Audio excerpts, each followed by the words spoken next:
Speaker, sir, I stand to reply to the resolution moved by Honorable Member Advocate Carlos Ferreira. Speaker, sir, the Office of the Commissioner of Labour and Employment implements various labour legislation as enacted by Government of India and as extended to the state of Goa. Beside the state labour legislation and the schemes for the welfare of the workers in the state of Goa.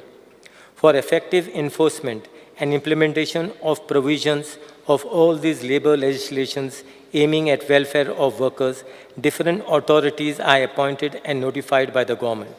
Some of the labour legislations which aim at the welfare of the workers are as follows: building and other construction workers, Contract Labour Act 1970, Employees Compensation Act 1923, Equal Remuneration Act 1976, Industrial Dispute Act 1947, Industrial Employment Act 1946, Interstate Migrant Workers Act 1979, Minimum Wages Act 1948, Maternity Benefit Act 1961, Payment of Gratuity Account Act 1972, Payment of Wages Act 1936.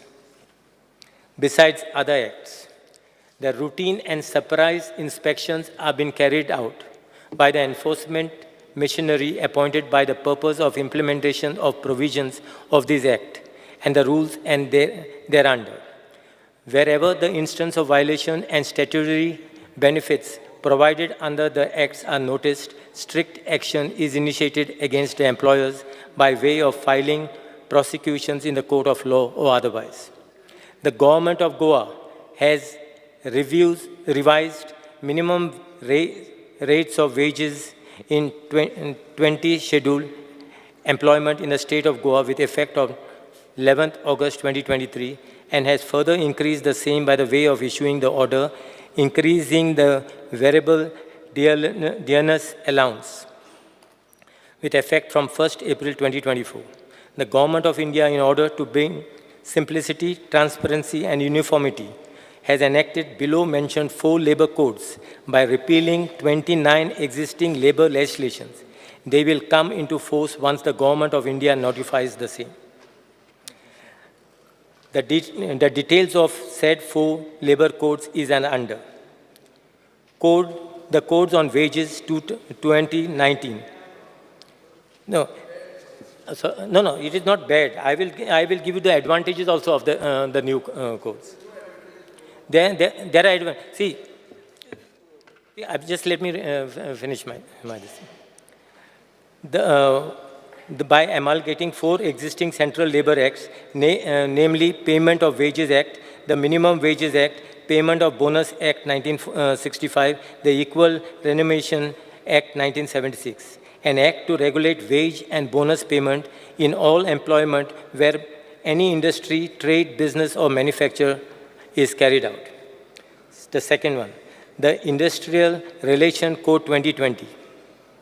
By amalgamating 3 existing Central Labour Acts, namely the Trade Unions Act 1926, the Industrial Employment Act 1946, and the Industrial Dispute Act 1947, an act to consolidate and amend the law relating to trade union.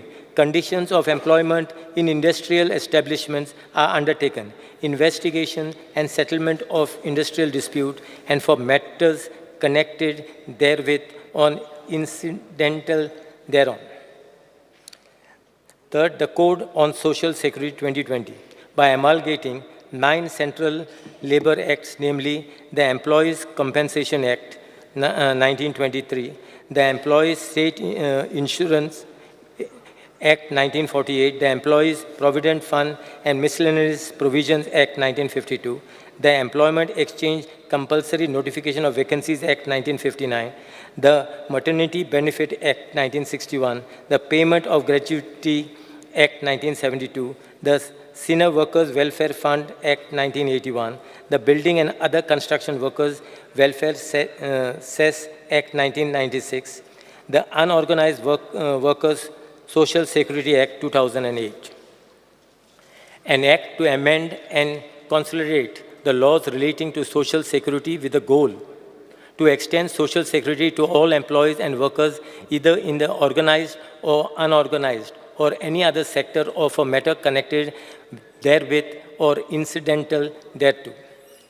The fourth, the Occupational Safety, Health and Working Condition Code 2020, by amalgamating 13 Central Labor Acts, namely the Factories Act 1948, the Plantation Labours Act 1951, the Mines Act 1952, the Working Journalist and Other Newspaper Employees Condition of Service and Miscellaneous Provisions Act 1955, the Working Journalist Fixation of Rates of Wages Act 1958, the Motor Transport Workers Act 1961, the BD and Cigar Workers Condition of Employment Act 1966, the Contract Labor Regularization and Abolition Act 1970, the Sales Promotion Employees Condition of Service Act 1976, the Interstate Migrant Workmen Regulation of Employment 1979, the Cinemakers and Cinema Theatre Workers Regulation of Employment Act 1981,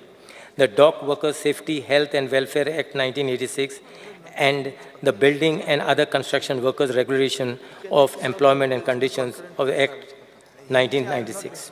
Speaker, sir, I will basically just explain some of the positive points as far as the new rules which will be coming, the Act will be coming to force. To ensure security to all workers, the central government has amalgamated 9 labor laws in a social security code in order to secure the right of workers for insurance, pension, gratuity, maternity benefit, etc.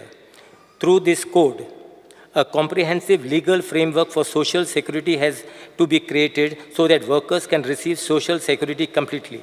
Under this in a step-wise manner, a system would be institutionalized for the contribution received from the employer and the worker.